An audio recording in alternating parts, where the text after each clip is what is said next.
I will read it in English, then also I will read it in Telugu. So మొదటి ప్రశ్న వచ్చి, Uncle, these are the questions, Uncle. These are the questions related to prayer. So the first question is, I am feeling very guilty when I miss my quiet time with God.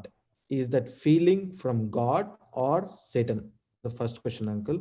In Telugu, నేను దేవునితో నా సమయాన్ని కోల్పోయినప్పుడు నేను చాలా అపరాధ భావంతో ఉన్నాను. ఆ భావన దేవుడి నుండా లేదా సాతాను నుండి వచ్చినదా? This is the first question. And the second question is it necessary that you should go into a separate room to do my personal prayer? We have only one bedroom, but 5 members. నా వ్యక్తిగత ప్రార్థన చేయటానికి ప్రత్యేక గదిలోకి వెళ్ళవలసిన అవసరం ఉందా?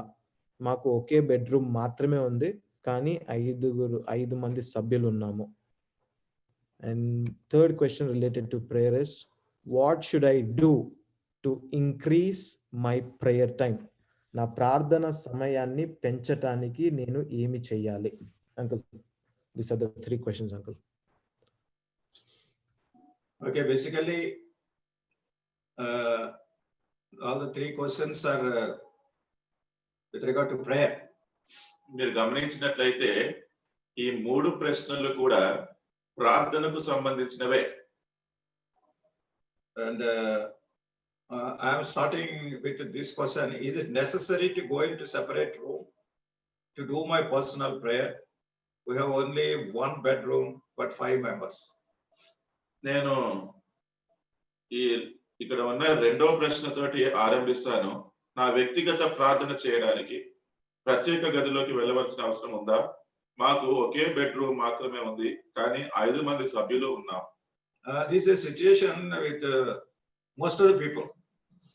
ఈ పరిస్థితి చాలా మంది ప్రజలతో ఉంటుంది. Because we have got limited accommodation. ఎందుకంటే మనకి ఉండే సౌకర్యము మన నివాసంలో తక్కువగా ఉండొచ్చు. And my memory, rather my thinking goes back to the days of Lord Jesus Christ. నేను చెప్పాలి అంటే యేసుక్రీస్తు ప్రభువారి దినాలకే వెళ్ళిపోతే, and what was his prayer life? ఆయన ప్రార్థనా జీవితం ఏంటి? And in his house also a good number of people. ఆయన ఇంట్లో కూడా చాలా మంది సభ్యులు ఉండేవారు. His mother was there. తన తల్లి ఉన్నారు. And he had 4 younger brothers. తన తర్వాత 4 తమ్ముళ్ళు ఉన్నారు. And minimum 2 sisters. ఆయనకి బహుశా 2 సహోదరులు ఉండినారు. Younger brothers names are written, but sisters names are not written. But it is written sisters, that means more than one. చిన్న సహోదరుల యొక్క పేర్లు రాయబడి ఉన్నాయి. అయితే సహోదరులు అని ఉంది కానీ వారి పేర్లు లేవు. సహోదరులు కాబట్టి ఒకరి కంటే ఎక్కువ. Even if we think take 2 as sisters. ఒకవేళ సహోదరులు 2 అని తీసుకున్నారు. Total number of people 8. అంటే అక్కడ ఉండే ప్రజలంతా 8 మంది. And we do not know what kind of house he was living in. ఆయన నివసిస్తున్న ఇల్లు ఎలాగా ఉండేదో కూడా మనకు తెలియదు. But his prayer life was great. అయితే ఆయన ప్రార్థనా జీవితం మాత్రం గొప్పది. As we read from Mark's Gospel, ఆ విషయాన్ని మనము మార్కు సువార్త and chapter 1 and verse 35, మొదటి అధ్యాయము 35వ వచనంలో he చదువుతాం. used to get up early morning. ఆయన పెందల కడనే లేచేవారు. And he used to go into the forest. ఆయన అరణ్య ప్రదేశంలోకి వెళ్ళేవారు. And to pray. అక్కడ ప్రార్థన చేసేవారు. That means he was searching for a place where he could have private life. అంటే గమనించండి, ఆయన ఒంటరిగా వ్యక్తిగతంగా ఎక్కడ చోటు దొరుకుతుంది అని వెతుకుతూ ఉండేవారు. That is private prayer. అంటే అది వ్యక్తిగతంగా ఆయన చేసుకునే ప్రార్థన. This prayer has got so many aspects. ఈ ప్రార్థన చూడండి ఎన్నో కోణాలు ఉంటాయి. We have a church prayer. మనకి సంఘ ప్రార్థన ఉంటుంది. Where so many people gather and we pray along with them, we unite our hearts. అక్కడ అనేక మంది ప్రజలు వస్తారు, వాళ్ళతోటి మనం ఏకీభవించి వారితో ప్రార్థిస్తాం. That is okay. And we have family prayers. మనకి కుటుంబ ప్రార్థనలు ఉంటాయి. Where everybody will gather and will pray. కుటుంబం అంతా కలిసి వస్తారు, వాళ్ళు కలిసి ప్రార్థిస్తారు. And we have individual prayer. అంతేకాకుండా వ్యక్తిగత ప్రార్థన ఉంటుంది. This particular question relates to that. ఈ ప్రశ్న దానికి సంబంధించి. So we want to spend time with our God in prayer. మనము మన దేవునితోటి వ్యక్తిగతంగా ప్రార్థనతో గడపాలి అని ఆశ. Of course, Jesus Christ, he was going to a forest to spend time alone with his father. అంటే మనం గమనించినప్పుడు సరే అండి, యేసుక్రీస్తు ప్రభువారు అయితే తన తండ్రితోటి ప్రార్థనలో గడపడానికి ఆయన ఒక అరణ్య ప్రదేశంలోనికి వెళ్ళేవారు. Probably we may not have such facilities to us. మనకేమో అటువంటి సౌకర్యం కూడా ఉండదు. Sometimes some people go to their local prayer house to spend time in prayer. కొన్నిసార్లు కొంతమంది వారికి దగ్గరలో ఉండే ప్రార్థన మందిరానికి ప్రార్థన చేయడానికి వెళ్తారు. That also may not be possible to all the people. అందరికీ కూడా అది అనుకూలంగా But ఉండకపోవచ్చు. anyway, in the given situation, అయితే ఇవ్వబడిన స్థితిగతుల్లో what is the best time you can spend with God alone? మీరు ఒంటరిగా వ్యక్తిగతంగా దేవునితో గడపడానికి చక్కని సమయము ఏది అంటే, House is so small ఇల్లు చిన్నది, and rooms are limited. గదులు కూడా ఒకటే ఉంది అనుకుందాం. So the best thing is to cultivate the habit of getting up quite early in the morning. దానికోసము ఉదయం పెందల కాడనే అంటే చాలా వేకువనే లెగిచే అలవాటు చేసుకోవడం. And in this Mark first chapter and verse 35, it is written that Jesus used to get up quite early in the morning. ఇక్కడ mark సువార్త 1వ అధ్యాయం 35వ వచనంలో చూస్తే ఆయన పెందల కాడనే లేచి, The only alternative here is that while other people are sleeping, అంటే ఇక్కడ మనకి ప్రత్యవసానం ఏంటి అంటే ఇతరులు ఇంకా నిద్రపోతూ ఉన్నప్పుడు we have to make some sacrifice మనం కొంచెం త్యాగం చేసుకోవాలండి. to get up early morning అలా వేకువనే పెందల కాడ లెగాలి. while others are sleeping, ఇంకా మిగతా వాళ్ళందరూ కూడా ఇంకా నిద్రపోతూ while ఉన్నప్పుడు, the world is still sleeping. అంటే లోకమే ఇంకా నిద్రలో ఉన్నప్పుడు, And it was quiet and a calm time, ఎప్పుడైతే చాలా నిశ్శబ్దంగా నిమ్మలంగా ఉంటుందో and it is the best thing to spend our time with the Lord. అప్పుడు మన ప్రభువుతోటి గడపడానికి అది శ్రేష్టమైన సమయం. Anyway, our Lord will give grace in every situation. అంటే ఇటువంటి పరిస్థితుల్లో కూడా మనకి దేవుడే, మన ప్రభువే మనకు ఆయన కృపను I అనుగ్రహిస్తాడు. think the other question regarding prayer is, what should I do to increase my prayer time? మరి ఒక ప్రశ్న ఈ ప్రార్థన గురించి ఏముంది అంటే, నా ప్రార్థన సమయాన్ని పెంచడానికి నేను ఏమి చేయాలి? And here also, with regard to personal prayer, ఇక్కడ కూడా ఇది వ్యక్తిగతంగా ఒంటరిగా చేసుకునే ప్రార్థన గురించి. and prayer, the very attitude is more important. చూడండి, ప్రార్థన నోటితోటి చేయడానికంటే ప్రార్థన గమనము, ఆ వైఖరి కలిగి ఉండడమే చాలా ప్రాముఖ్యం. And sometimes we may not find sufficient time to pray personally, individually. కొన్నిసార్లు వ్యక్తిగతంగా ఒంటరిగా ప్రార్థన చేసుకోవడానికి మనకి అసలు సమయమే దొరకకపోవచ్చు. Maybe with regard to your job. బహుశా మీ ఉద్యోగము అలా ఉండొచ్చు. Just imagine the people, those who are involved in essential services like medical department or some other police and army and like that. వైద్య శాఖలో గాని, పోలీస్ విభాగంలో గాని, లేకపోతే ఈ సైన్యంలో ఉండేవారు గాని, వాళ్ళు చేసే ఉద్యోగము ఏ సమయాల్లో ఉండాలో అట్లాంటిది ఊహించుకుంటే, And people sometimes in the software line also, they will be working day and night. ఈ కంప్యూటర్, సాఫ్ట్వేర్, ఐటీలో ఉన్నవారు కూడా దివారాత్రులు కూడా పనిచేస్తూ ఉంటారు. As and when you get time, మీకు ఎప్పుడైతే సమయం దొరుకుతుందో you can go to a private place, kneel down and pray.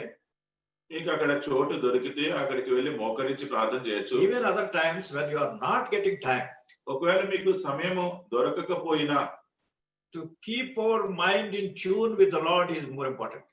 మన మనస్సుని ప్రభువు తట్టు ట్యూన్ చేసుకొని ఉండడం, ఆ గమనము కలిగి ఉండడం అనేది అది చాలా As ప్రాముఖ్యమైనది. we read from 1 Thessalonians, మనము తెస్సలోనికైలకు రాసిన మొదటి పత్రికలో చూస్తాం, 5th chapter and 17th verse. 5వ అధ్యాయము 17వ వచనం, Pray without ceasing. ఎడతెగక ప్రార్థించుడి, Pray without ceasing. ఎడతెగక ప్రార్థన చేయుడి. So we can keep our heart in tune with God in whatever situation we are in. అంటే మనం ఏ పని చేస్తున్నా, ఎక్కడ ఏ పనిలో నిమగ్నమై ఉన్నా గాని మన హృదయములో ఈ ప్రార్థనా భావము కలిగి ఉండి మన మనస్సుని ప్రభువుతోటి ఏకీభవించి ఉండవచ్చు. Even while traveling, మనం ప్రయాణం చేస్తున్నా, or waiting for a train or a plane, A station లో గాని, ఎయిర్పోర్ట్ లో గాని మనం అక్కడ వేచి ఉన్నా, in whatever situation we are in, ఎటువంటి పరిస్థితుల్లో మీరున్నా, that our heart be in tune with God. ఈ హృదయము ప్రభువుతోటి సంభాషించాలి అనే గమనములో ఉండాలి. And sometimes people may ask you to pray.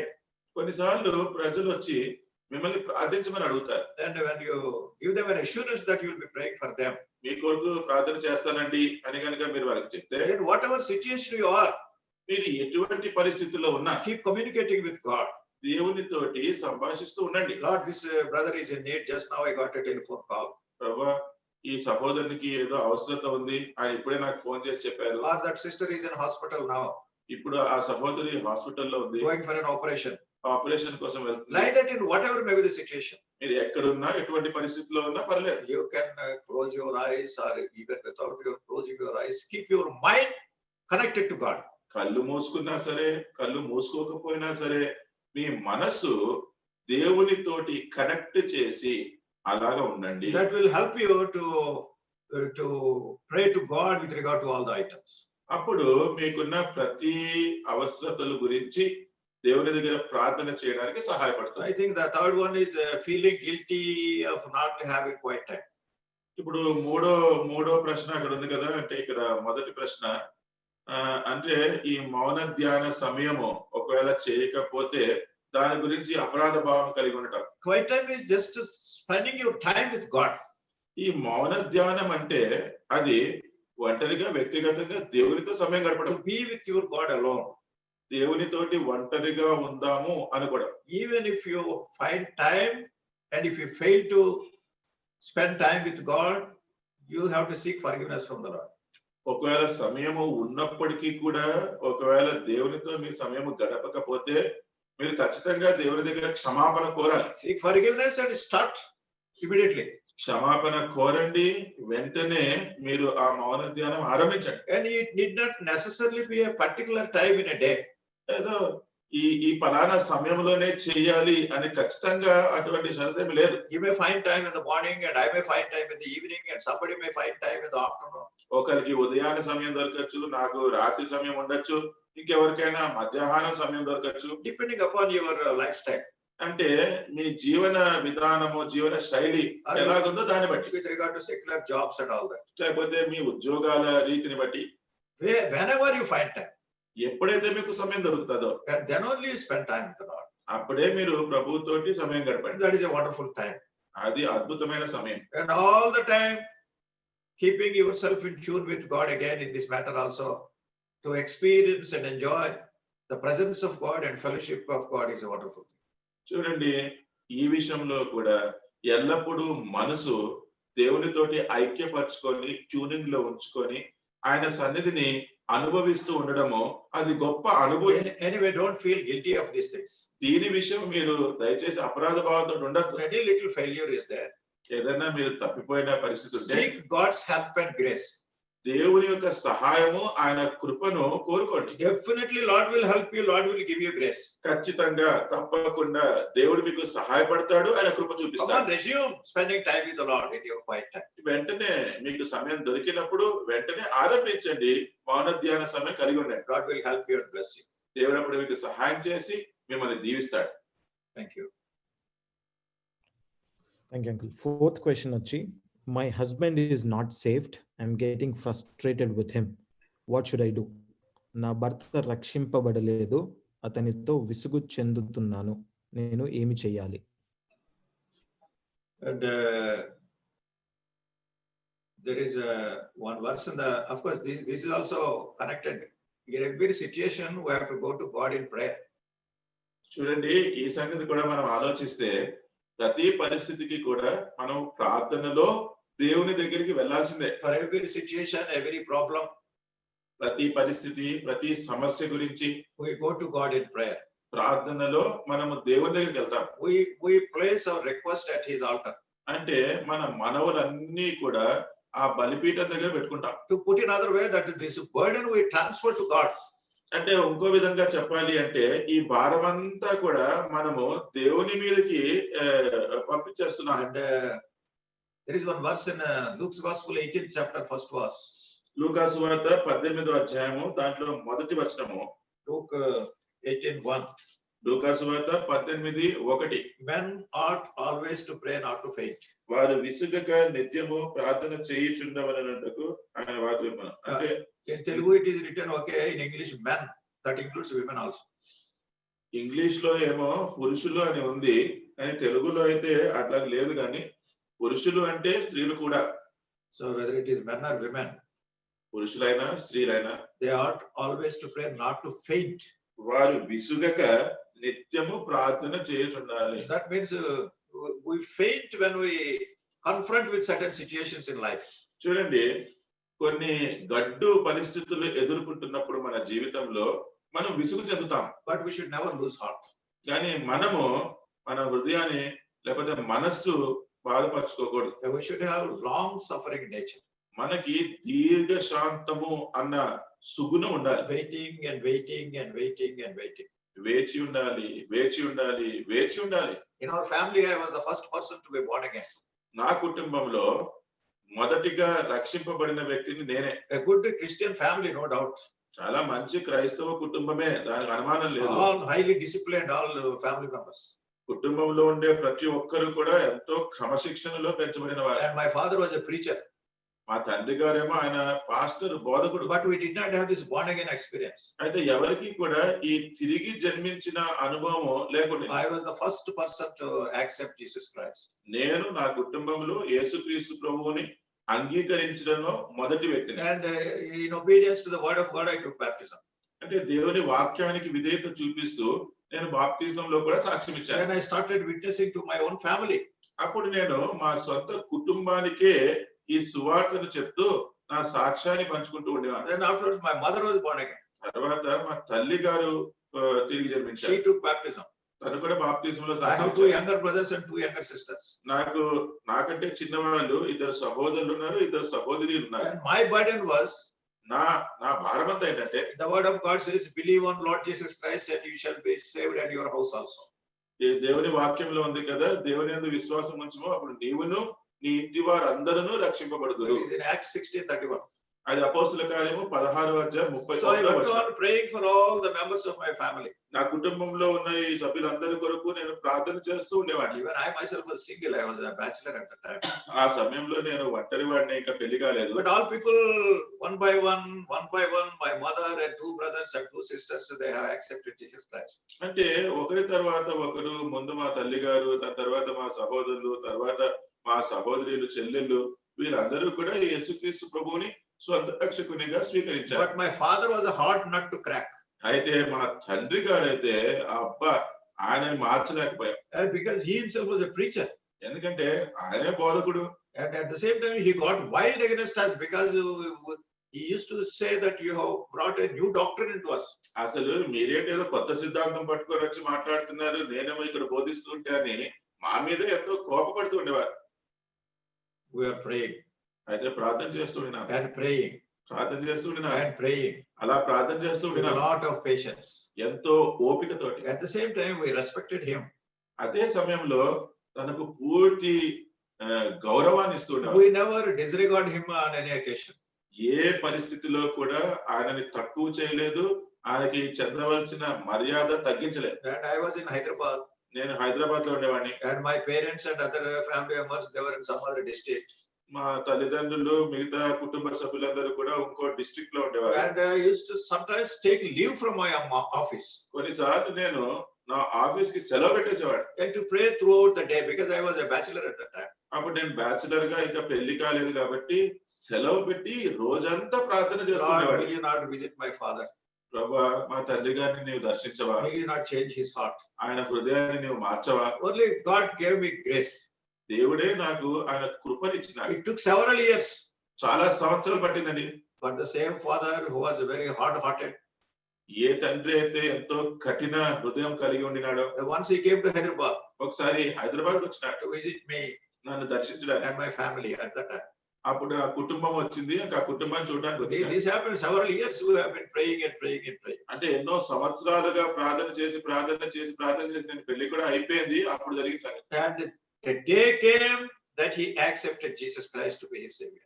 ఒక రోజు వచ్చింది, ఆ రోజు ఆయన కూడా యేసుక్రీస్తు ప్రభువును స్వంత రక్షకునిగా ఆయన అంగీకరించినాడు. So any member of our family, if he is not born again, అందుకనే మన కుటుంబంలో ఎవరైనా గానీ ఇంకా తిరిగి జన్మించకపోతే, we should రక్షణ not be పొందకపోతే disheartened. We should not be disheartened. వారి గురించి మనం నిరుత్సాహపడకూడదు. We do not know. God may be testing our faith and our patience with regard to our prayer. దేవుడు మన ప్రార్థన గురించి, మన సహనము, మన ఓపిక ఆయన పరీక్షిస్తున్నాడేమో మనకి తెలియదండి. We have to respect that person. అయితే మన కుటుంబ సభ్యుడిని ఆయనను మనం We have to గౌరవించాలి, honor him. ఆయనను We have గణపరచాలి, to love him. ఆయనను ప్రేమించాలి, And with all affection towards him. ఆయనకి ఎంతో ఆప్యాయత కలిగి ఉండాలి. But without ceasing, we should keep entreating the Lord. అంటే విసుగు చెందక నిత్యము మనం ప్రార్థనలో దేవుని దగ్గర మొరపెడుతూ ఉండాలి. And Lord in his own way, దేవుడు ఆయన సొంత విధానంలో, in his own time, ఆయన సొంత సమయంలో and he will visit that person, ఆయన ఆ వ్యక్తిని దర్శిస్తాడు. and he will do the work of salvation in that person's life. ఈ రక్షణ కార్యాన్ని ఆ వ్యక్తి జీవితంలో ప్రభువే జరిగిస్తాడు. God bless you.